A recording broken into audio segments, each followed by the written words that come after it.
Au nom du Père, et du Fils, et du Saint-Esprit. Amen.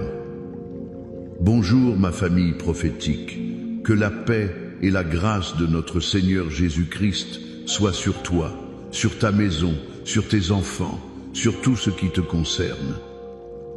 Je suis si heureux de nous retrouver ensemble dans sa présence, même à travers cet écran.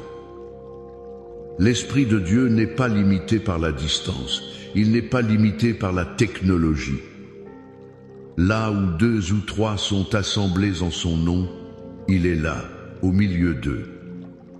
Et ce soir, nous sommes des centaines, des milliers, assemblés au nom puissant de Jésus.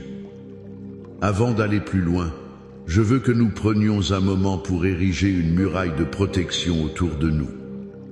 Père éternel, au nom de Jésus-Christ de Nazareth, nous venons devant ton trône de grâce.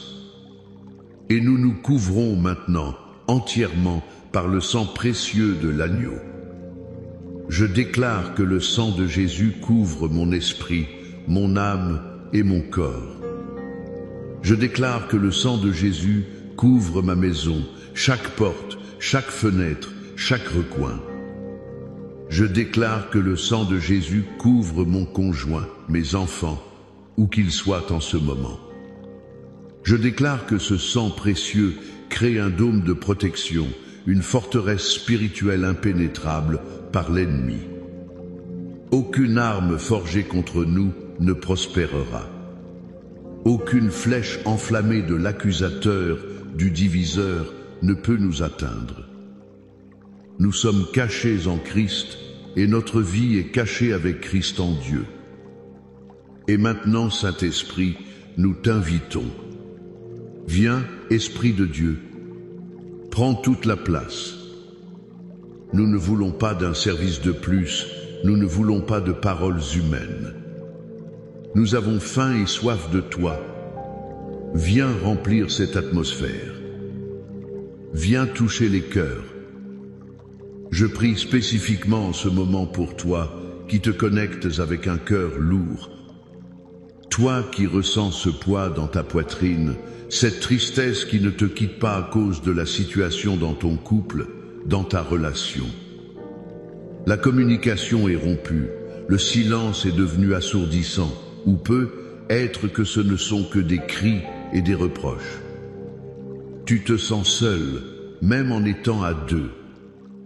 Écoute la parole de Dieu pour toi ce soir, car ce n'est pas un esprit de timidité que Dieu nous a donné, mais un esprit de force, d'amour et de sagesse.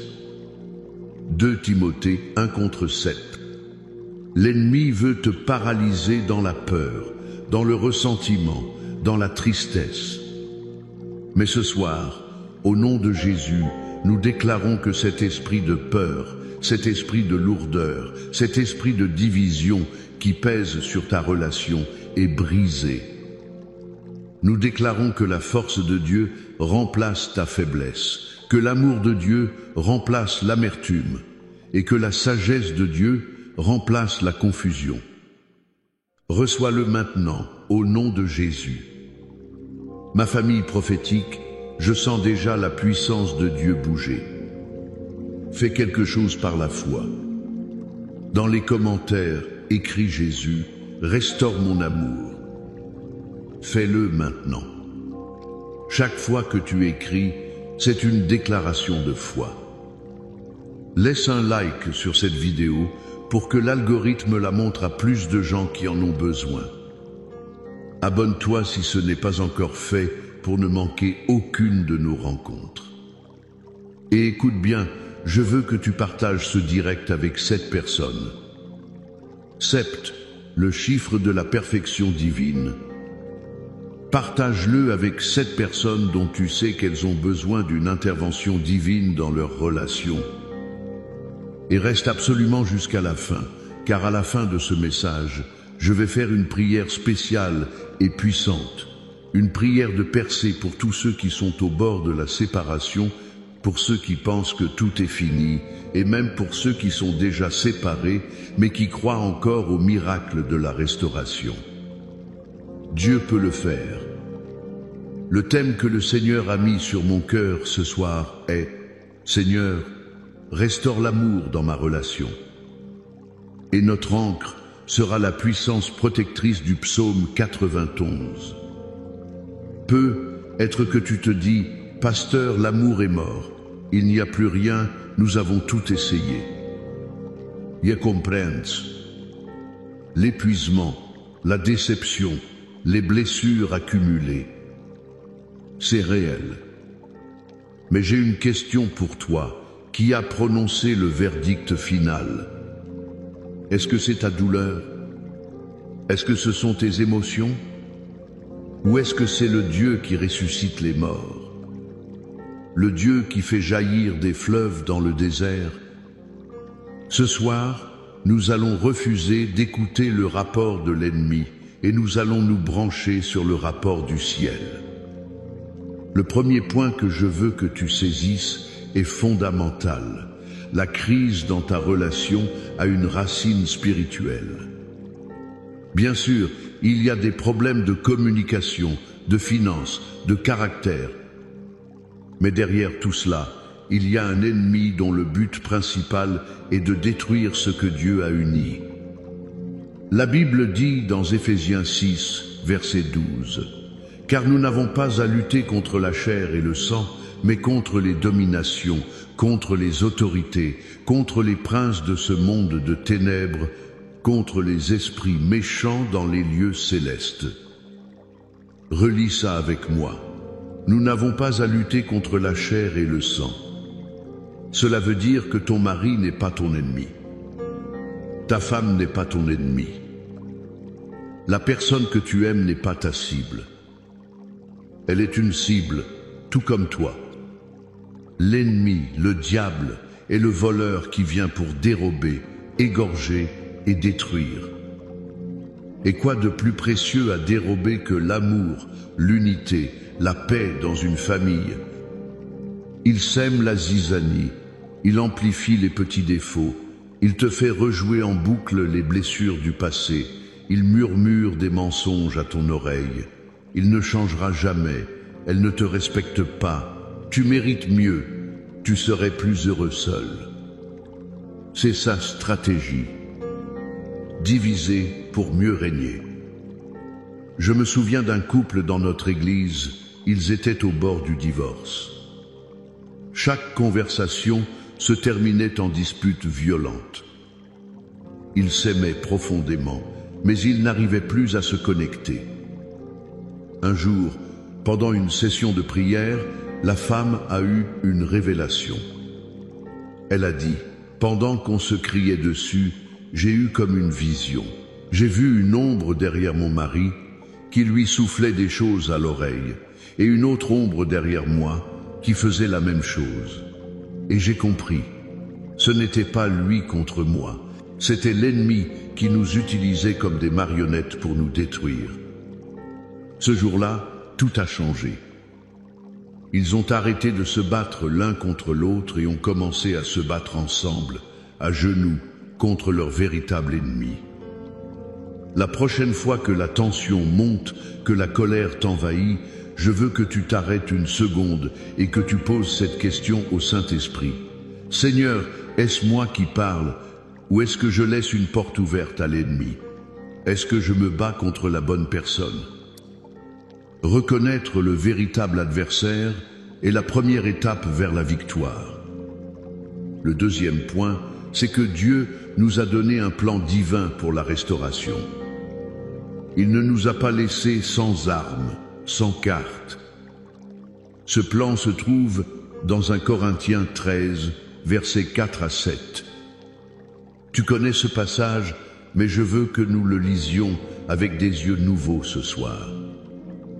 L'amour est patient, l'amour est bon, il n'est pas envieux, il ne se vante pas, il ne s'enfle pas d'orgueil, il ne fait rien de malhonnête, il ne cherche pas son propre intérêt, il ne s'irrite pas, il ne soupçonne pas le mal, il ne se réjouit pas de l'injustice, mais il se réjouit de la vérité. Il pardonne tout, il croit tout, il espère tout, il supporte tout. Ceci, ma famille, n'est pas une description poétique. C'est un manuel de combat spirituel pour ta relation. L'amour est patient. La patience n'est pas juste attendre passivement que l'autre change. C'est l'attitude de ton cœur pendant que Dieu travaille dans le cœur de l'autre et dans le tien. C'est une décision active de donner de la grâce. L'amour est bon. La bonté, c'est choisir de faire un acte de gentillesse même quand tu n'en as pas envie. C'est préparer ce café, envoyer ce message, faire ce compliment, même quand ton cœur est blessé. Ce sont ces petits actes qui démantèlent les forteresses de l'ennemi. Il ne cherche pas son propre intérêt. Ouf, celui ci è difficile. Dans un conflit, notre premier réflexe est de dire « et moi alors, et mes besoins, et mes blessures ?» L'amour divin renverse la table et dit « Comment puis-je te bénir aujourd'hui, même au milieu de ma propre douleur ?» C'est surnaturel. Tu ne peux pas le faire par tes propres forces. Il ne soupçonne pas le mal. Cela signifie qu'il choisit de croire le meilleur de l'autre au lieu de toujours interpréter ses paroles et ses actes de la pire des manières. C'est donner le bénéfice du doute. C'est fermer la porte à l'esprit de suspicion que l'ennemi veut installer entre vous. Regarde la vie du roi David. Après son péché terrible avec Bethsabée et Uri, sa relation avec Dieu était complètement brisée. Le silence, la culpabilité, la distance, il aurait pu rester dans sa honte et dire « c'est fini ». Mais non. Dans le psaume 51, il a crié à Dieu. Il a dit « Ô Dieu, crée en moi un cœur pur, renouvelle en moi un esprit bien disposé. » Il n'a pas dit « Dieu, arrange les conséquences de mon péché ». Il a dit « Dieu, change-moi de l'intérieur ». Et Dieu, dans son immense grâce, a restauré David. Le principe est le même pour ta relation. La restauration ne commence pas par pointer du doigt l'autre et dire « change-toi ». Elle commence par se mettre à genoux et dire « Seigneur, change-moi, crée en moi un cœur qui aime comme toi tu aimes. Donne-moi la capacité d'être patient, d'être bon, de pardonner. » C'est la prière la plus puissante que tu puisses faire pour ton couple. Et cela nous amène à notre troisième point, qui est le pont vers notre moment de prière. Pour mener ce combat et appliquer ce plan divin, tu as besoin d'activer une puissance supérieure. Tu as besoin de te placer sous la protection divine. Et c'est là que le psaume 91 entre en jeu. Beaucoup de gens voient ce psaume comme une protection contre les maladies ou les dangers physiques, et c'est vrai. Mais c'est bien plus que ça. C'est un bouclier pour chaque aspect de ta vie, y compris tes relations. Le psaume commence par celui qui demeure sous l'abri du Très-Haut, repose à l'ombre du Tout-Puissant. Demeurer, ce n'est pas visiter le dimanche. C'est faire de la présence de Dieu ta maison. C'est là que se trouve la paix. Quand la tempête fait rage dans ton couple, où cours-tu te réfugier? Dans les conseils de tes amis qui ne connaissent pas Dieu? Dans les distractions? Ou cours-tu sous l'abri du Très-Haut? Le verset 3 dit « Car c'est lui qui te délivre du filet de l'oiseleur, de la peste et de ses ravages. » Le filet de l'oiseleur. Quelle image parfaite pour les pièges que l'ennemi tend dans une relation. Les malentendus, les rancœurs, les mensonges. Ce sont des filets conçus pour vous capturer et vous immobiliser dans la douleur. Mais Dieu dit qu'il te délivre de ces filets. Le verset 7 est si puissant que 1000 tombent à ton côté et 10 000 à ta droite, tu ne seras pas atteint. Je veux que tu prophétises ça sur ton mariage, sur ta relation. Autour de toi, les couples peuvent s'effondrer. Les statistiques de divorce peuvent être alarmantes. Mais tu peux déclarer, même si 1000 relations tombent à côté de moi et 10 000 à ma droite, la mienne ne sera pas atteinte, car elle est fondée sur le rocher, Jésus-Christ. Le psaume 91 Newton n'est pas une formule magique. C'est une déclaration de dépendance totale envers Dieu. C'est dire, Seigneur, je ne peux pas protéger mon propre cœur, je ne peux pas sauver ma propre relation, je place ma confiance en toi. Je fais de toi mon refuge, ma forteresse, mon Dieu en qui je me confie. Maintenant, je veux que tu te mettes dans une position de révérence. Si tu le peux, ferme les yeux. Ouvre ton cœur. Je vais lire ce psaume 91 sur ta vie, sur ta famille, sur ta relation. Ne l'écoute pas seulement avec tes oreilles. Reçois chaque parole comme une parole venant directement du trône de Dieu pour toi ce soir. C'est ton âme. C'est ta promesse. Celui qui demeure sous l'abri du Très-Haut repose à l'ombre du Tout-Puissant. Je dis à l'Éternel, mon refuge et ma forteresse, mon Dieu en qui je me confie, car c'est lui qui te délivre du filet de l'oiseleur, de la peste et de ses ravages. Il te couvrira de ses plumes, et tu trouveras un refuge sous ses ailes. Sa fidélité est un bouclier et une cuirasse. Tu ne craindras ni les terreurs de la nuit, ni la flèche qui vole de jour, ni la peste qui marche dans les ténèbres, ni la contagion qui frappe en plein midi. Que 1000 tombent à ton côté et 10 000 à ta droite, tu ne seras pas atteint. De tes yeux seulement tu regarderas et tu verras la rétribution des méchants. Car tu es mon refuge, ô Éternel, tu fais du Très-Haut ta retraite. Aucun malheur ne t'arrivera, aucun fléau n'approchera de ta tente. Car il ordonnera à ses anges de te garder dans toutes tes voies.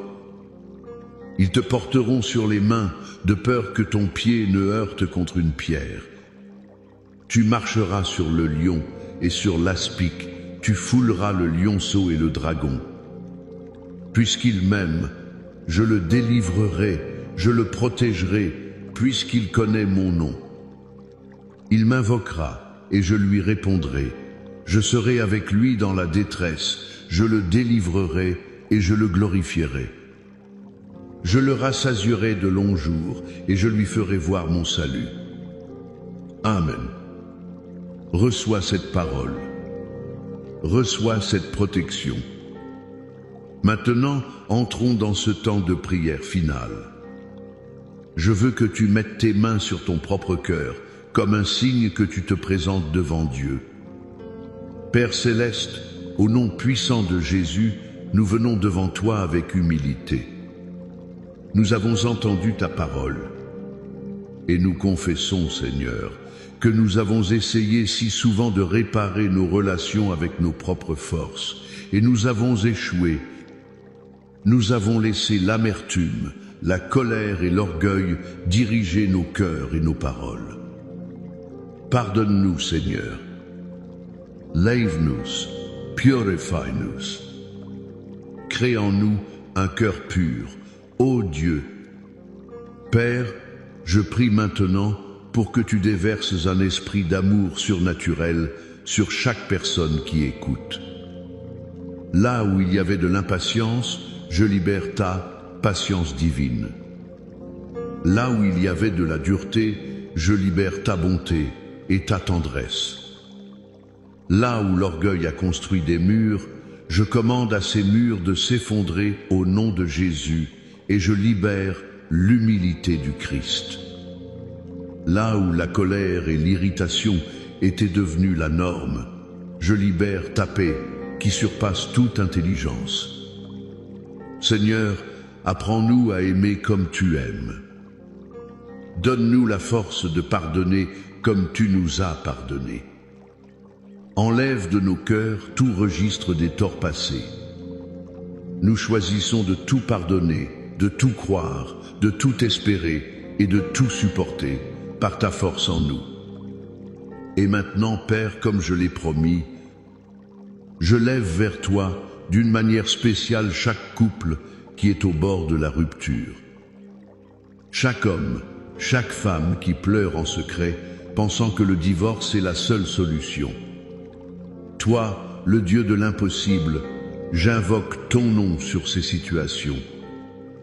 Au nom de Jésus, je prends autorité sur l'esprit de division, sur l'esprit de divorce, sur l'esprit de haine qui a été assigné pour détruire ces familles. Et je te commande, lâche prise maintenant. Au nom de Jésus, je brise toute parole de malédiction qui a été prononcée, toute parole de c'est fini, je ne t'aime plus. Je les annule par le sang de Jésus. Père, je te prie pour une intervention divine.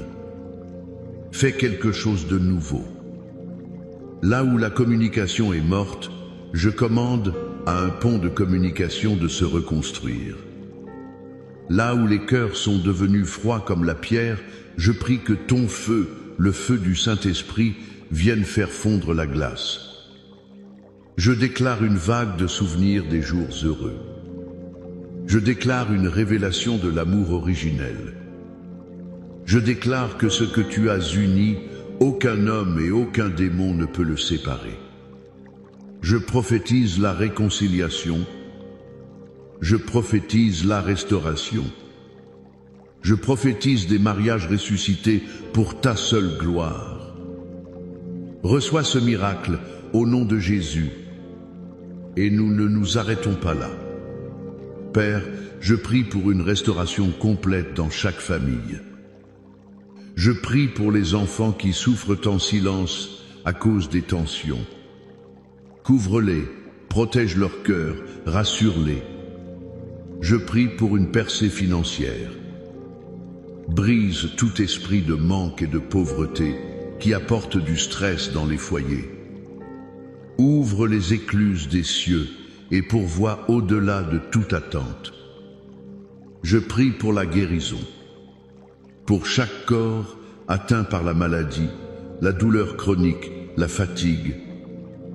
Par les meurtrissures de Jésus, nous déclarons la guérison divine maintenant. Et nous nous levons en tant qu'armée pour nos familles.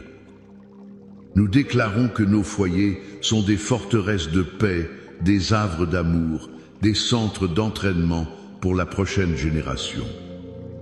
Nous déclarons que nos enfants te serviront. Nous déclarons la victoire sur la dépression, sur l'anxiété, sur la peur. La victoire sur la dépendance.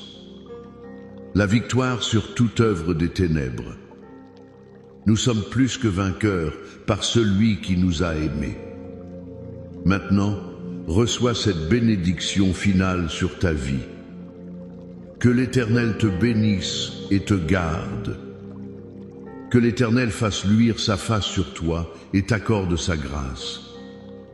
Que l'Éternel tourne sa face vers toi et te donne la paix. La paix dans ton cœur, la paix dans ta maison, la paix dans tes relations. Au nom du Père, du Fils et du Saint-Esprit. Amen et Amen. Sois fortifié, ma famille. La bataille appartient à l'Éternel. Marche dans la victoire. À très bientôt.